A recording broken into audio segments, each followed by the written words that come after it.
Shalom and welcome to Shikul Da'at. I'm Rabbi Josh Rose. Parshat Mishpatim. This week we experience a kind of narrative whiplash. There's been an unbroken string of narrative from the beginning of the Torah until now. 4 months of reading stories about where we come from as a people, the creation of the universe, all of that culminating in the redemption from Egypt, and then last week the revelation of the Torah on Mount Sinai. And now, boom, this week we're reading a law code. Let me read a little bit of it just to give you a sense of what's in here.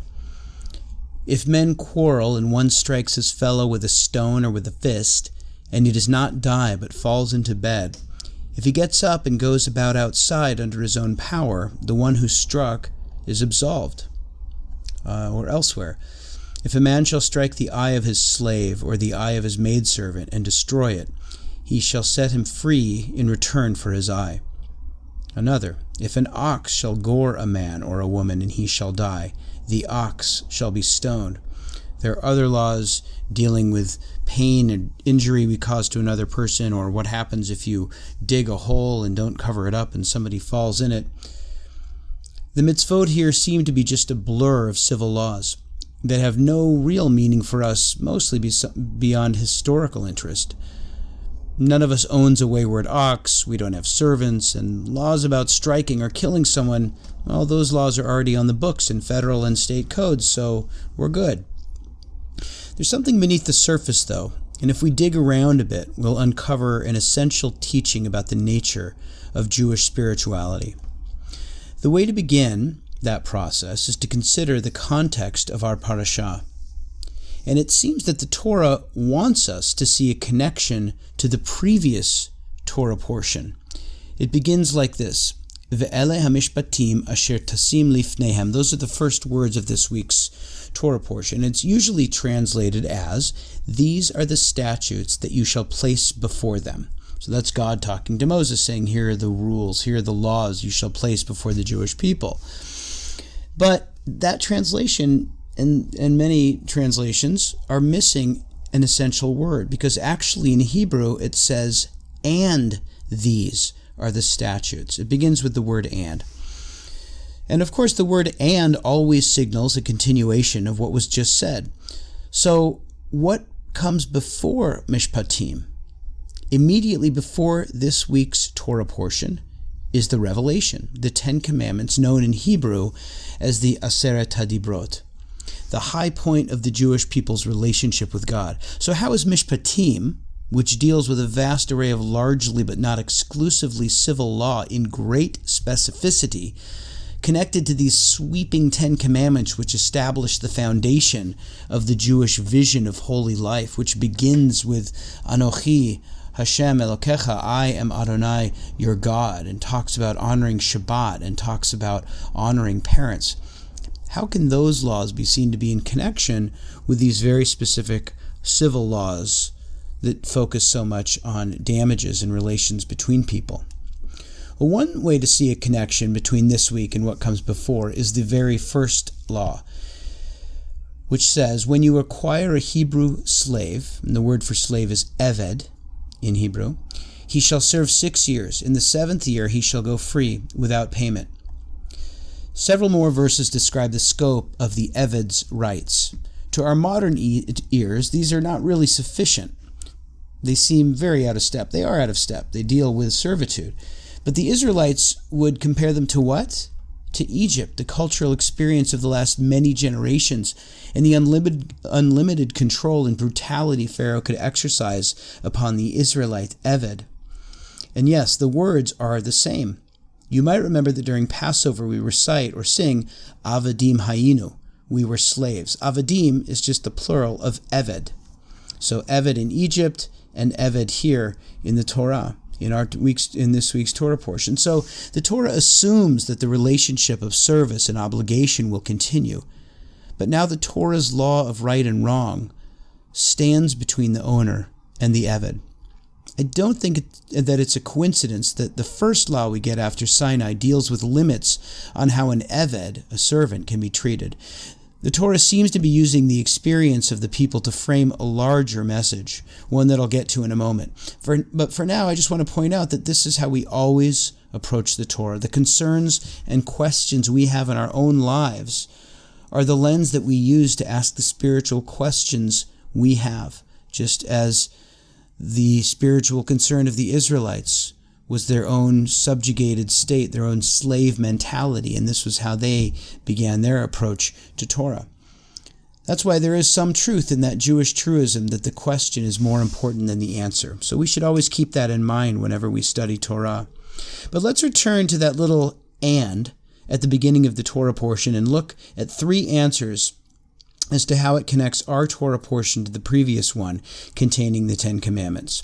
One approach is to see all of our Torah portion as an extension of the 10 Commandments. Ramban, also known as Nachmanides, argues that each of the laws in Mishpatim can be linked to one of the laws that were written on the tablets. For example, our Torah portion talks about witchcraft, and Ramban argues that this goes with the commandment, "You shall have no other gods before me."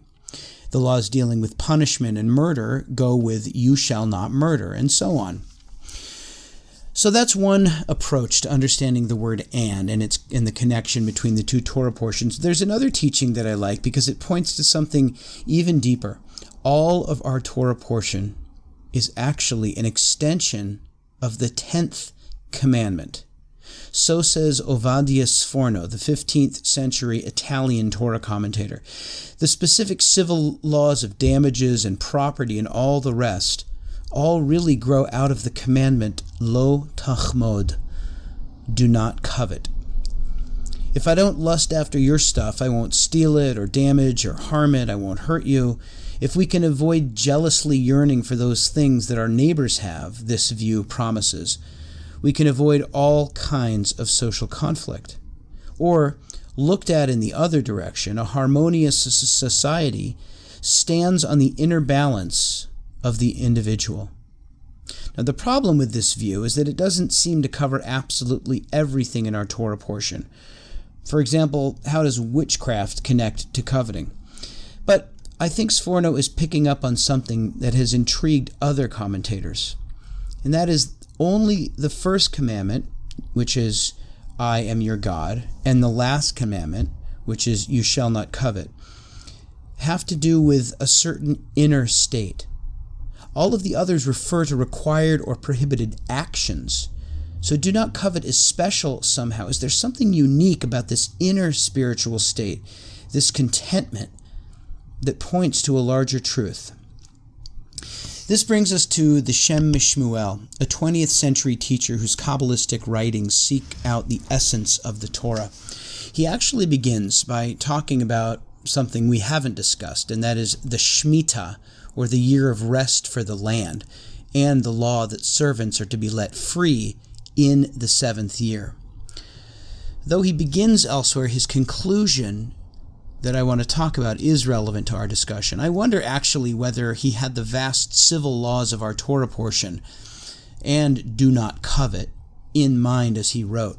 It's so beautiful that I want to read the whole thing. It's a bit long, but bear with me. He says, "Our sages said in the Talmud Yerushalmi, Ahavta re'echa kamocha ze klal gadol b'Torah. That is, love your fellow as yourself. This is a great principle of the Torah. The meaning, as explained in our holy books, is that the inner dimension of all Israel is truly like a single person. In the outer physical world, we are separated. Therefore, the more that one pursues this physical, external realm, the more one distances oneself from others." He goes on. And the opposite is also true. The more one draws close to one's inner reality, the more one becomes unified with Klal Yisrael, that is, the community of Israel. Then one truly loves Israel, taking joy in their joy and, God forbid, suffering in their pain. Therefore, Ahavta re'echa kamocha ze klal gadol b'Torah.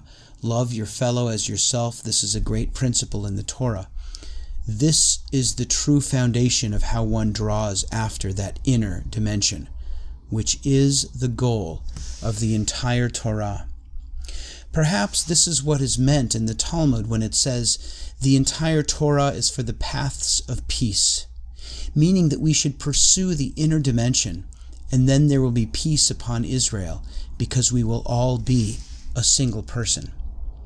It seems that this is the general idea of the meaning of the commandments of the Shemitah year, that is the year of the rest for the land. One should not be in a state of servitude that suggests ownership, and one should not eat the fruit in the seventh year like one is the owner, but rather see that everything is ownerless. All human life hangs on the jubilee of the earth. When one strengthens one's grasp on one's own possessions, taking it for oneself, as if he were the owner, one separates from others. So the mitzvah comes to undo ownership and make all Israel unified like a single person, each one drawing after their inner reality. One should draw oneself to the inner dimension, and from this come to unity with all Israel, to uphold the teaching, Ahavta re'echa kamocha, love your fellow as yourself. And as it says in Mishle, in Proverbs, K'mayim apanim lepanim, kein lev ha'adam la'adam. Just as water reflects back the face of the person looking into it, so is the heart of one person to another. When the outer world is removed, the inner world is revealed, and then all Israel is unified and connected to their source. So I find this interesting because he says in the beginning that all Israel is like a single person. And Rashi, the Torah commentator, says exactly this in his commentary from last week's Torah portion, when he describes the Israelites before the revelation, gathered together at the base of Mount Sinai. He says they were like a single person with a single heart. This is the essence, I think, of Parshat Mishpatim. It puts into practice, into actual laws on the books, so to speak, this grand idea that is central to the Torah, and that is that we are all connected. We are all part of the same spiritual organism. We are all one. The Torah wants us to perceive this inner reality and to live our lives in accordance with it, to make choices that flow from it. So, do you see this apparent random collection of laws in this week's Torah portion flows from one of the Torah's deepest truths, a truth that we forget in each moment, but that we know deep down, that for our lives to have purpose and direction, we have to live according to the great principle underlying the whole Torah and expressed in the Torah portion this week, Ahavta re'echa kamocha. Love your fellow as yourself. Shabbat Shalom.